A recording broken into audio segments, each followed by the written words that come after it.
प्रस्तुत है गुलाम अब्बास द्वारा रचित कहानी ओवरकोट। जनवरी की एक शाम को एक खुशपोश नौजवान डेविस रोड से गुजरकर माल रोड पर पहुंचा और चेरिंग क्रॉस का रुख करके खरामा खरामा पटरी पर चलने लगा। ये नौजवान अपनी तराश खराश से खासा फैशनेबल मालूम होता था। लंबी लंबी कलमें, चमकते हुए बाल, बारीक बारीक मूंछें गोवा सुरमे की सलाई से बनाई गई हों। बादामी रंग का गर्म ओवरकोट पहने हुए जिसके काज में शरबती रंग के गुलाब का एक आध खिला फूल अटका हुआ। सर पर सब्ज फ्लैट हैट एक खास अंदाज में टेढ़ी रखी हुई। सफेद सिल्क का गुलूबंद गले के गिर्द लिपटा हुआ, एक हाथ कोट की जेब में, दूसरे में बैंत की एक छोटी छड़ी पकड़े हुए, जिसे कभी कभी मजे में आके घुमाने लगता था। यह हफ्ते की शाम थी, भरपूर जाड़े का जमाना। सर्द और तुंद हवा किसी तेज धार की तरह जिस्म पर आके लगती थी, मगर उस नौजवान पर उसका कुछ असर मालूम नहीं होता था और लोग खुद को गर्म करने के लिए तेज कदम उठा रहे थे, मगर उसे उसकी जरूरत ना थी। जैसे इस कड़कड़ाते जाड़े में उसे टहलने में बड़ा मजा आ रहा हो। उसकी चाल ढाल से ऐसा बांकपन टपकता था कि तांगे वाले दूर से ही देखकर सरपट घोड़ा दौड़ाते हुए उसकी तरफ लपकते, मगर वह छड़ी के इशारे से नहीं कर देता। एक खाली टैक्सी भी उसे देखकर रुकी, मगर उसने नो थैंक यू कहकर उसे भी टाल दिया। जैसे जैसे वह मॉल के ज्यादा बारौनक हिस्से की तरफ पहुंचता जाता था, उसकी चौंचाली बढ़ती जाती थी। वो मुंह से सीटी बजा के रक्स की एक अंग्रेजी धुन निकालने लगा। उसके साथ ही उसके पांव भी थिरकते हुए उठने लगे। एक दफा जब आसपास कोई नहीं था तो यकबार की कुछ ऐसा जोश आया कि उसने दौड़कर झूठ मूठ बल देने की कोशिश की, गोवा क्रिकेट का खेल खेल रहा हो।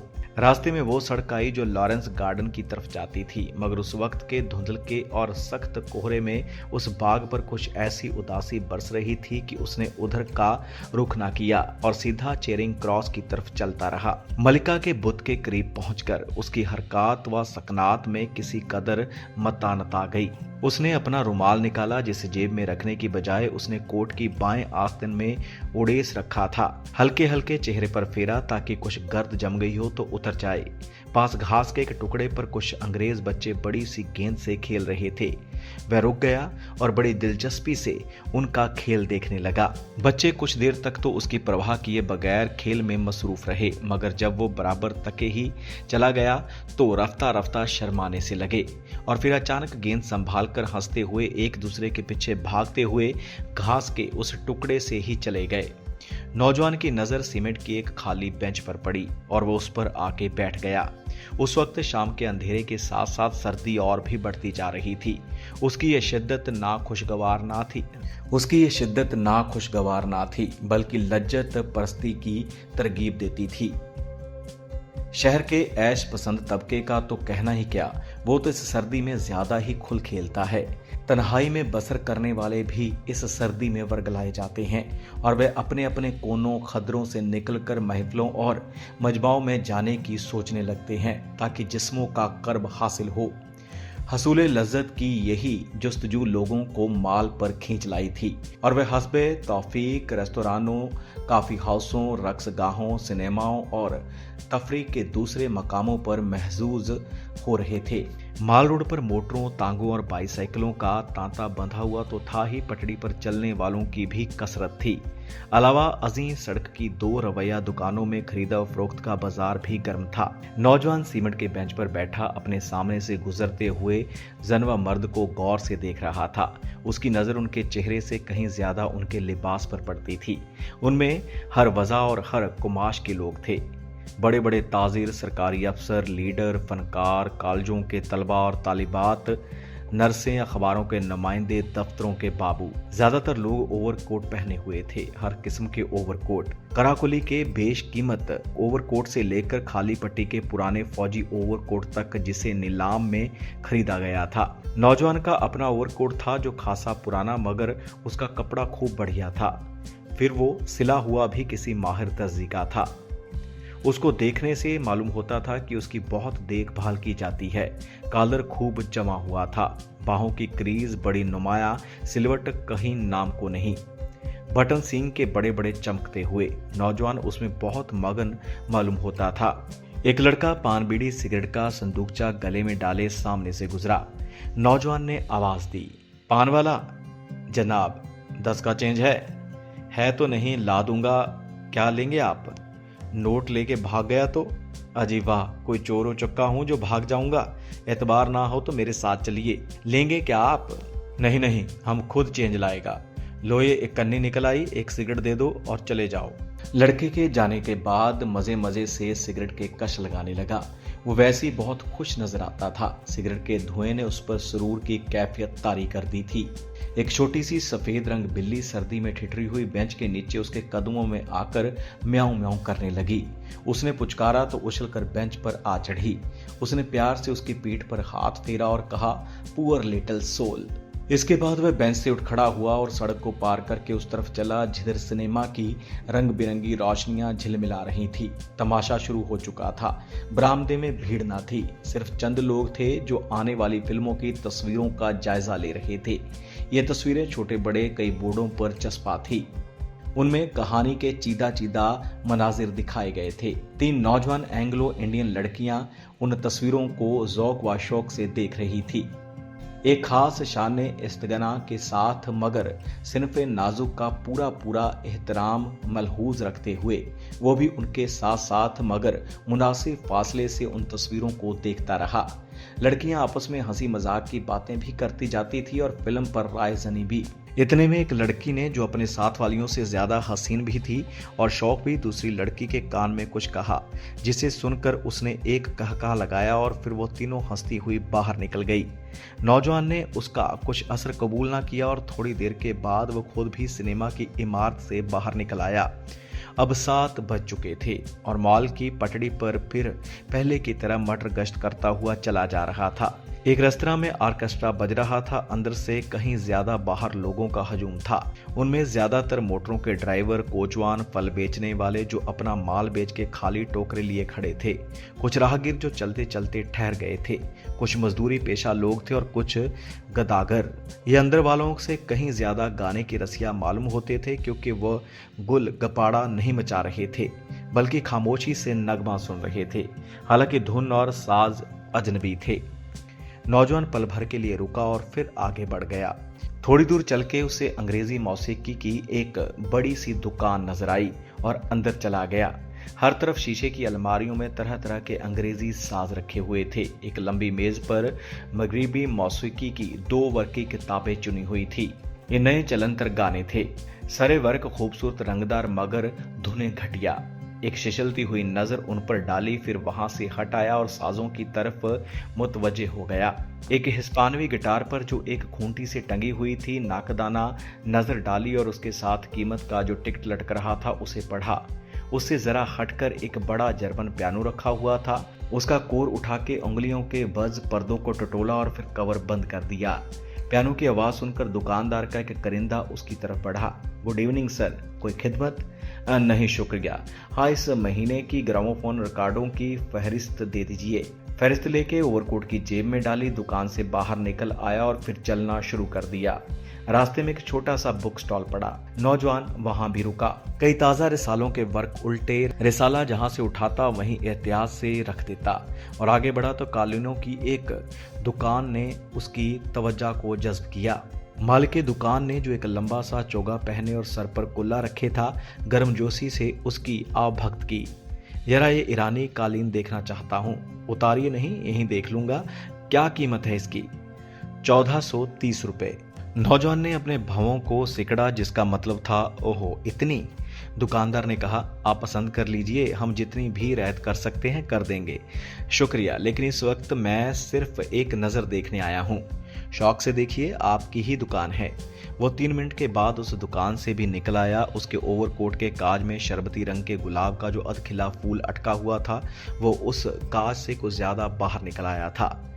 जब वो उसको ठीक कर रहा था और उसके होंठों पर एक खफीफ और पुरअसरार मुस्कुराहट नमूदार हुई और उसने फिर अपनी मटर गश्त शुरू कर दी। अब वो हाईकोर्ट की इमारतों के सामने से गुजर रहा था। इतना कुछ चल लेने के बाद उसकी फितरी चौचाली में कुछ फर्क नहीं आया। ना थकान महसूस हुई, ना उकताहट। यहाँ पटड़ी पर चलने वालों की टोलियां कुछ छट सी गई थी और उनमें काफी फिसल रहने लगा था। उसने अपनी बैंत की छड़ी को एक उंगली पर घुमाने की कोशिश की मगर कामयाबी ना हुई और छड़ी जमीन पर गिर पड़ी। ओह सॉरी कहकर जमीन पर झुका और छड़ी को उठा लिया। इस असना में एक नौजवान जोड़ा जो उसके पीछे पीछे चल रहा था उसके पास से गुजर कर आगे निकल आया। लड़का दराज कामत था और स्याह कड़राई की पतलून और जिप वाली चमड़े की जैकेट पहने था और लड़की सफेद साटन की घेरदार सलवार और सब्ज रंग का कोट।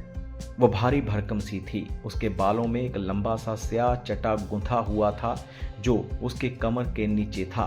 लड़की के चलने से उस चटले का फुंदना उछलता कूदता पैदर पे उसके फरबा जिस्म से टकराता था। नौजवान के लिए जो अब उनके पीछे पीछे आ रहा था यह नज़ारा खासा जाज़िबे नजर था। वो जोड़ा कुछ देर तक तो खामोश चलता रहा। इसके बाद लड़के ने कुछ कहा जिसके जवाब में लड़की अचानक चमक कर बोली, हरगिज नहीं, हरगिज नहीं, हरगिज नहीं। सुनो मेरा कहना मानो, लड़के ने नसीहत के अंदाज में कहा। डॉक्टर मेरा दोस्त है, किसी को कानो कान खबर ना होगी। नहीं नहीं, मैं कहता हूं तुम्हें जरा तकलीफ ना होगी। लड़की ने कुछ जवाब ना दिया। तुम्हारे बाप को कितना रंज होगा, जरा उनकी इज्जत का भी तो ख्याल रखो। चुप रहो वरना मैं पागल हो जाऊंगी।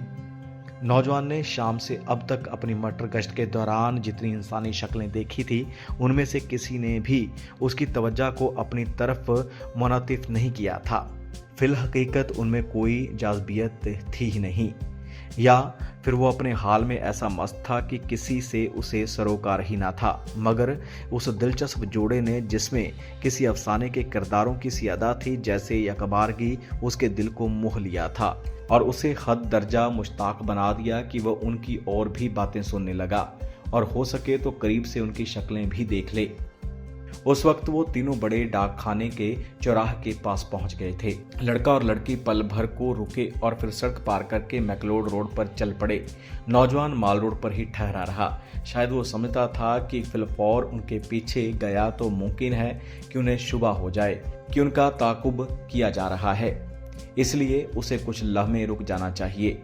जब वो लोग कोई 100 गज आगे निकल गए तो उसने लपक कर उनका पीछा करना चाहा मगर अभी उसने आधी ही सड़क पार की होगी कि ईंटों से भरी हुई एक लारी पीछे से बगुले की तरह आई और उसे रौंदती हुई मैकलोड रोड की तरफ निकल गई। लारी के ड्राइवर ने नौजवान की चीख सुनकर पल भर के लिए गाड़ी की रफ्तार कम की। फिर वो समझ गया कि कोई लारी के चपेट में आ गया है और वह रात के अंधेरे से फायदा उठाते हुए लारी को ले भागा। 2-3 राहगीर जो इस हादसे को देख रहे थे शोर मचाने लगे कि नंबर देखो, मगर लारी हवा हो चुकी थी। इतने में कई लोग जमा हो गए। ट्रैफिक का एक इंस्पेक्टर जो मोटरसाइकिल पर जा रहा था रुक गया। नौजवान की दोनों टांगें बिल्कुल कुचली गई थी, बहुत सा खून निकल चुका था और वो सिसक रहा था। फौरन एक कार को रोका गया और उसे जैसे तैसे उसमें डालकर बड़े अस्पताल रवाना कर दिया गया। जिस वक्त वो अस्पताल पहुंचा तो उसमें अभी रमक भर जान बाकी थी। इस अस्पताल के शोबाए हादिसात में असिस्टेंट सर्जन मिस्टर खान और 2 नौउम्र नर्सें मिस शहनाज और मिस गुल ड्यूटी पर थी। जिस वक्त उसे स्ट्रेचर पर डाल के ऑपरेशन रूम में ले जाया जा रहा था तो उन नर्सों की नजर उस पर पड़ी। उसका बादामी रंग का ओवरकोट अभी तक उसके जिस्म पर था और सफेद सिल्क का मफलर गले में लिपटा हुआ था।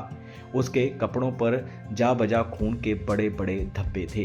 किसी ने अजराहे दर्दमंदी उसकी सब्ज फ्लैट हैट उठा के उसके सीने पर रख दी थी ताकि कोई उड़ा ना ले जाए। शहनाज ने गुल से कहा, किसी भले घर का मालूम होता है बेचारा। गुल दबी आवाज में बोली, खूब बंठन के निकला था बेचारा हफ्ते की शाम मनाने। ड्राइवर पकड़ा गया या नहीं? नहीं, भाग गया। कितने अफसोस की बात है। ऑपरेशन रूम में असिस्टेंट सर्जन और नर्सें चेहरों पर जराही के नकाब चढ़ाए जिन्होंने उनकी आंखों से नीचे के सारे हिस्सों को छुपा रखा था उसकी देखभाल में मसरूफ थे।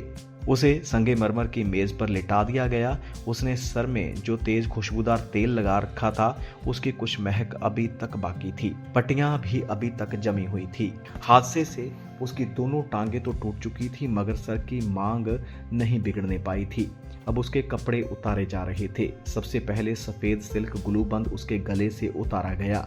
अचानक नर्स शहनाज और नर्स गुल ने बैक वक्त एक दूसरे की तरफ देखा। इससे ज्यादा तो वो कर भी क्या सकती थी। चेहरे जो दिली कैफियत का आईना होते हैं जराही के नकाब तले छुपे हुए थे और जुबानें बंद। नौजवान के गुलूबंद के नीचे नेकटाई और कॉलर क्या सिरे से कसीम ही नहीं थी।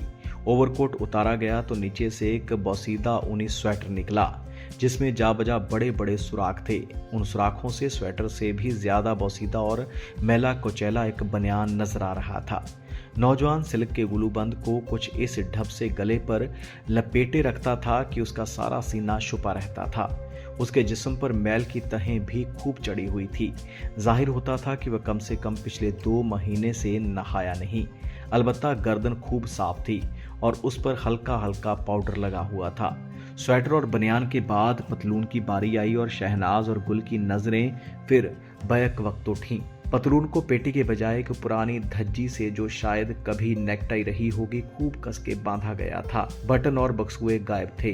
दोनों घुटनों पर से कपड़ा मस गया था और कई जगह खोंचे लगी थी, मगर चूंकि ये हिस्से ओवरकोट के नीचे रहते थे इसलिए लोगों की उन पर नजर नहीं पड़ती थी। अब बूट और जुराबों की बारी आई और एक मर्तबा फिर मिस शहनाज और मिस गुल की आंखें चार हुई। बूट तो पुराने होने के बावजूद खूब चमक रहे थे, मगर एक पांव की जुराब दूसरे पांव की जुराब से बिल्कुल मुख्तलिफ थी। फिर दोनों जुराबें फटी हुई भी थी, इस कदर कि उनमें से नौजवान की मैली मैली एड़ियां नजर आ रही थी। बिलाशुबह उस वक्त तक वह दम तोड़ चुका था। उसका जिस्म संगे मरमर की मेज पर बेजान पड़ा था। उसका चेहरा जो पहले शत की समत था कपड़े उतारने में दीवार की तरफ मुड़ गया था।